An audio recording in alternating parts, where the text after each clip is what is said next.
আসসালামু আলাইকুম। এই মুহূর্তে আমার হাতে যে মোবাইলটি দেখতে পাচ্ছেন এটি হচ্ছে স্যামসাংয়ের A11 মডেলের একটি মোবাইল।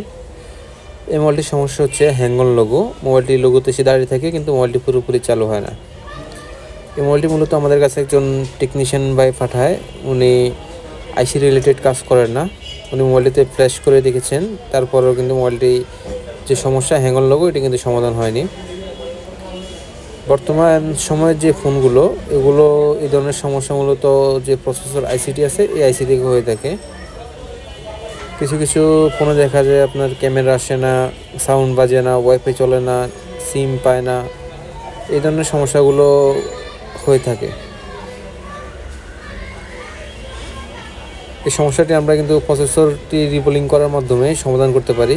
এই মুহূর্তে আপনাদের দেখানোর চেষ্টা করব কিভাবে এই সিপিইউ আইসিটি রিবোলিং করার মাধ্যমে এই সমস্যাটি সমাধান করে থাকি আমরা।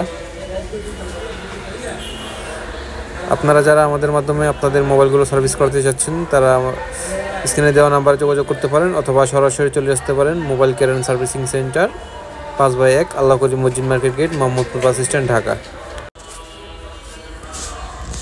আমরা সিপিইউ আইসিটি তোলার জন্য হটগানের যে হিট এটি 360 এবং এয়ার 60-এ রেখে আইসিটি তোলার চেষ্টা করব।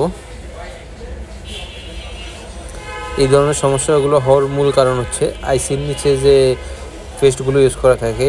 কিছু কিছু আইসিতে আমরা দেখতে পারি যে হোয়াইট পেস্ট ইউজ করা, আবার কিছু কিছু আইসিতে ব্ল্যাক পেস্ট ইউজ করা।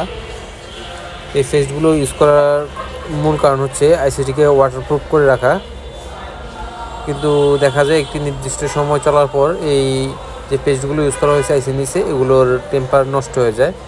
টেম্পার নষ্ট হওয়ার ফলে হয় কি, এগুলো আইসির নিচে যে বলগুলো আছে এই বলগুলোকে ড্রাই করে দেয়। অনেক সময় দেখা যায় যে মাদারবোর্ড থেকে আইসি এর বলগুলো ডিসকানেক্টও করে দেয় এই পেস্টগুলো। তাই আমরা সিপিইউ আইসিটি তুলে এর নিচে যে পেস্টগুলো আছে এগুলোকে খুব ভালোভাবে ক্লিন করে পুনরায় আইসিটিকে রিভলভ করে লাগালেই আশা করা যায় আমাদের সমস্যাটির সমাধান হয়ে যাবে।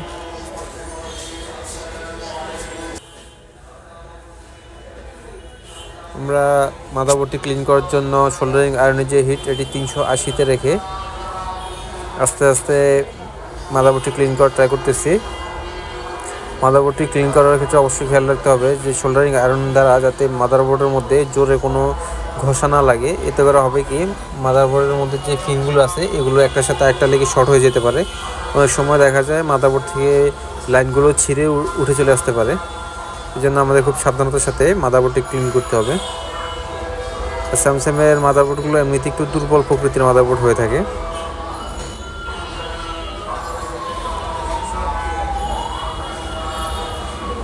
এই মুহূর্তে আমরা সোল্ডারিং আয়রনের মাধ্যমে মাদারবোর্ডের প্রত্যেকটা বলকে সমান করে নেব, যাতে আইসিটি লাগানোর সময় আমাদের কোনো প্রকার কোনো সমস্যার সম্মুখীন হতে না হয়।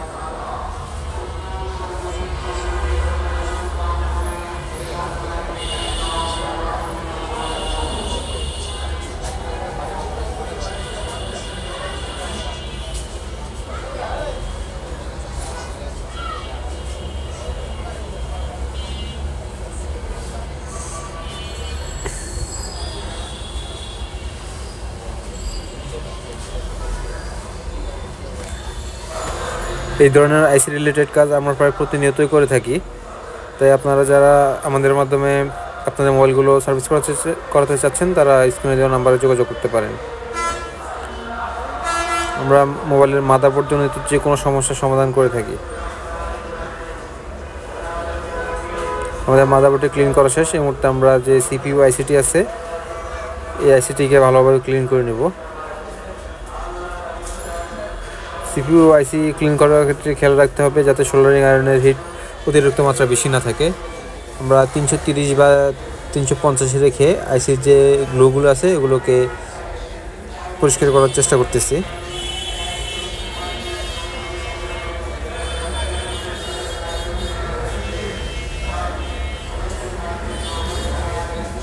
এই মুহূর্তে আমরা সোল্ডারিং উইক দিয়ে আইসির যে বলগুলো আছে এগুলোকে প্রত্যেকটাকে সমান করে নেব। আমাদের সিপিইউ আইসিটি ক্লিন করা শেষ। এই মুহূর্তে আমরা আইসিটিকে রিবোলিং করার চেষ্টা করব।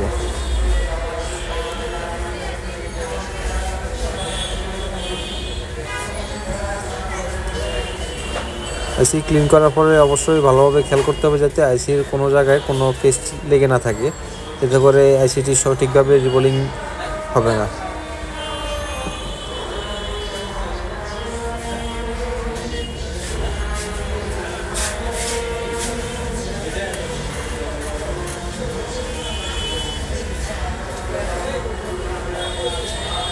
সিপিইউ আইসিটি রিবোলিং করার জন্য আমরা 2UUL কোম্পানির 183 ডিগ্রি সেলসিয়াসের যে বল পেস্টটি আছে এটি ইউজ করতেছি।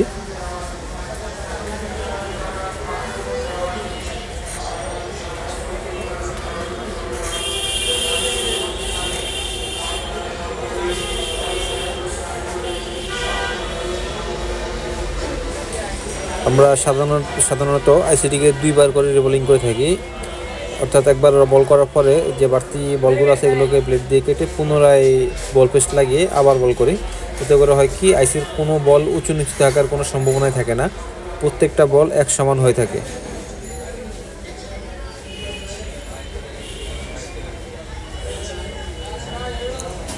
আমাদের আইসিটি রিবোলিং করা কমপ্লিট। এই মুহূর্তে আমরা আইসিটিতে একটু ফেস দিয়ে একটু হিট দিয়ে নেব, এতে করে আইসির যে বলগুলো আছে এগুলো সব সুন্দরভাবে আইসির সাথে লেগে যাবে।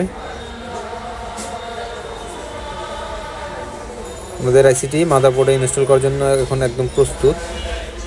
আমরা আইসিটিকে হালকা একটু ঠান্ডা করে মাদারবোর্ডে বসিয়ে দেব।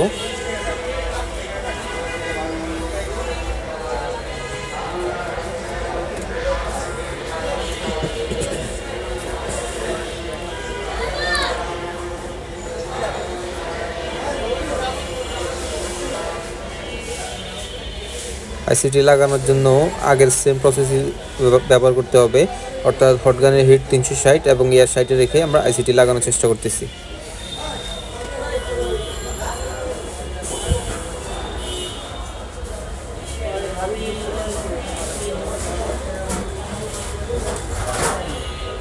আমাদের আইসিটি লাগানো কমপ্লিট। এই মুহূর্তে আমরা একটু ফাইনাল টাচ দিয়ে দেখবো আইসিটি সুন্দরভাবে মাদারবোর্ডের সাথে লেগেছে কিনা।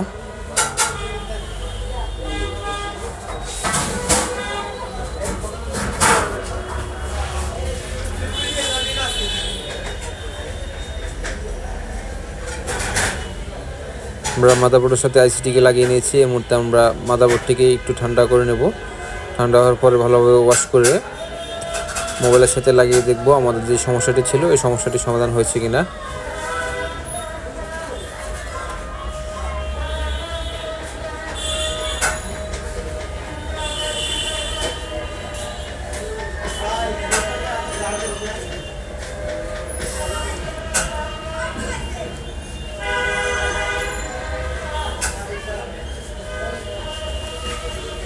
মোবাইলটি চালু হওয়ার জন্য একটু অপেক্ষা করতে হবে, যেহেতু মোবাইলটিতে আগেও ফ্ল্যাশ করা হয়েছে, তারপর আমরা সিপিইউ আইসির কাজ করেছি, এই জন্য মোবাইলটি চালু হতে একটু সময় নিতে পারে।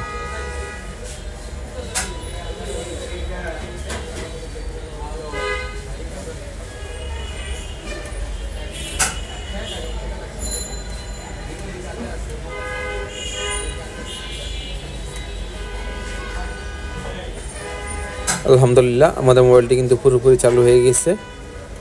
এতক্ষণ সাথে থাকার জন্য সকলকে আন্তরিক ধন্যবাদ। ভিডিওটি ভালো লাগলে অবশ্যই চ্যানেলটিকে সাবস্ক্রাইব করে দেবেন। আসসালামু আলাইকুম সবাইকে।